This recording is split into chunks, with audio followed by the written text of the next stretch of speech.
I'm not just suggesting, I just recommend it to everyone that they at least try to visit here, and they should visit here, and they make a decision that's will the best decision for themselves, because practical English the best for IELTS. Assalamu alaikum, আমি নিশা নাজনীন ঋতু। আমি basically Dinajpur থেকে আমি ঢাকায় এসেছি আমার IELTS কমপ্লিটের জন্য, and আমি বর্তমানে আমার আইএলসের জন্য চুজ করে নিয়েছি প্র্যাকটিক্যাল ইংলিশকে।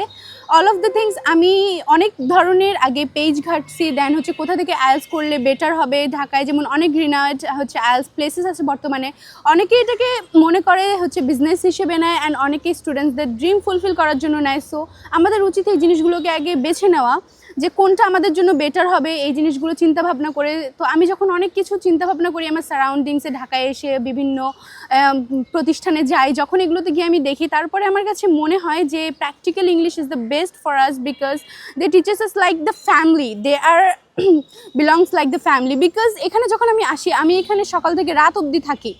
আমি একটু আমার কোর্স ডিউরেশনটা সম্পর্কে বলি। আমরা এখানে উইকডেজ 6 দিনই ক্লাস করতে পারছি।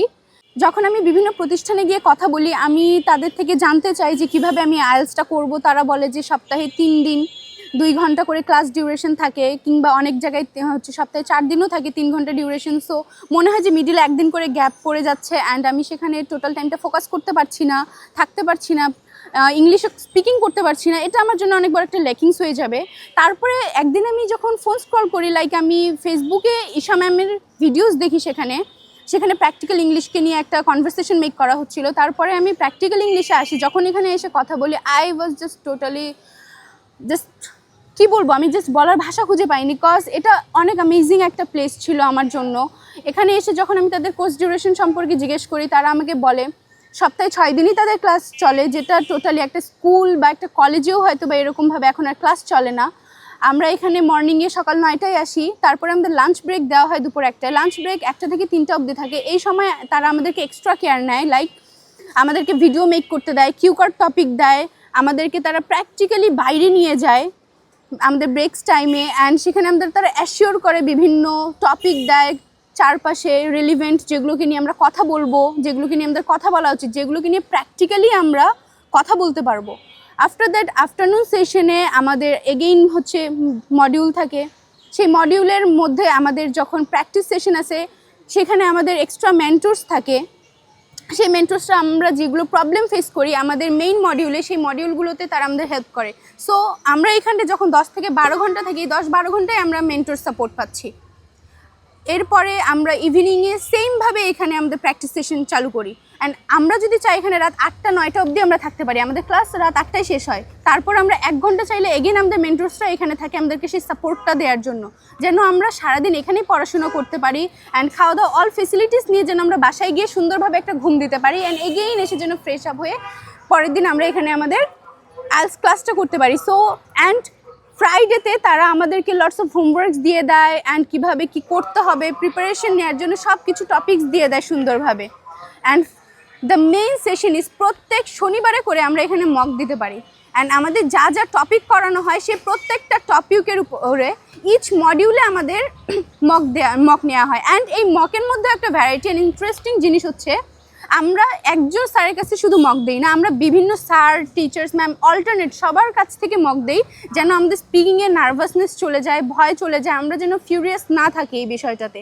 কারণ যখন আমরা একজনের কাছে কমিটেড থাকবো মক দেওয়াতে, বা একজন টিচারের কাছে আমরা কমিটেড থাকবো যে আমরা তার কাছে পড়বো, তখন আমরা যখন হুট করে অন্য কোথাও যাবো আমরা ক্যাপাবল থাকবো না।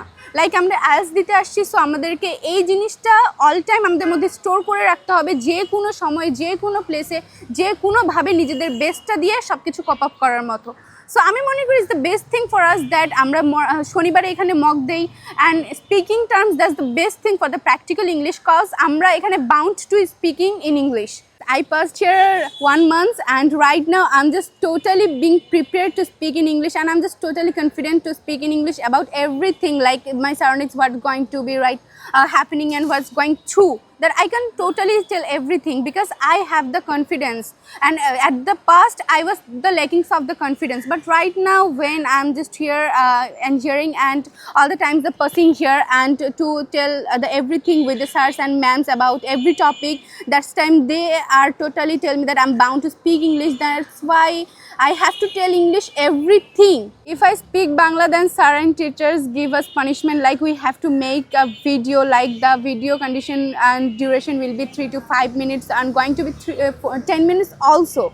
So it's the best things and the best opportunities for every students to make themselves best for every sectors. Right now in speaking, my desired score is like 7 to 7.5. In overall the band score, I want to pursue my higher studies overseas. That's why I need the 7 to 7.5 in IELTS. I'm not just suggesting, I just recommend it to everyone, just they at least try to visit here, and they should to visit here, and they make a decision that's will the best decision for themselves, because practical English is the best for IELTS.